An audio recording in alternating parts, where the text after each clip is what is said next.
പൊറോട്ടയും ചപ്പാത്തിക്കും ഒക്കെ പറ്റിയ നല്ലൊരു മഷ്റൂം കറിയുടെ റെസിപ്പി നോക്കാം. അതിനായിട്ട് ആദ്യം മഷ്റൂം മഞ്ഞൾപ്പൊടി ചേർത്ത വെള്ളത്തിൽ കഴുകിയെടുക്കുക. അതിലേക്ക് മുളക് പൊടി, മഞ്ഞൾപ്പൊടി, ഉപ്പുപൊടി ചേർത്ത് നന്നായിട്ട് മിക്സ് ചെയ്ത് മാറ്റി വയ്ക്കുക. ഒരു പാനിൽ ബട്ടറും കുറച്ച് എണ്ണയും ഒഴിച്ചിട്ട് നമ്മുടെ മഷ്റൂം മിക്സ് അതിലിട്ട് ഹാഫ് ഫ്രൈ ചെയ്തെടുക്കുക. എന്നിട്ട് ഒരു മിക്സിയുടെ ജാറിൽ ഒരു തക്കാളി അരിഞ്ഞതും കുറച്ച് കാഷ്യൂനട്ടും ചേർത്ത് നന്നായിട്ട് അരച്ചെടുക്കുക.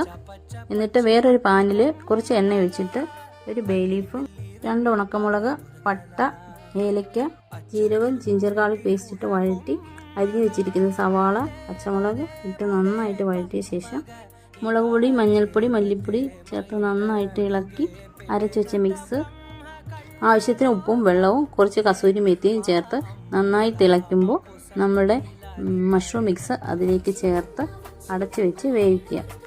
നമ്മുടെ ടേസ്റ്റി മഷ്റൂം കറി റെഡി ആയിട്ടുണ്ട്.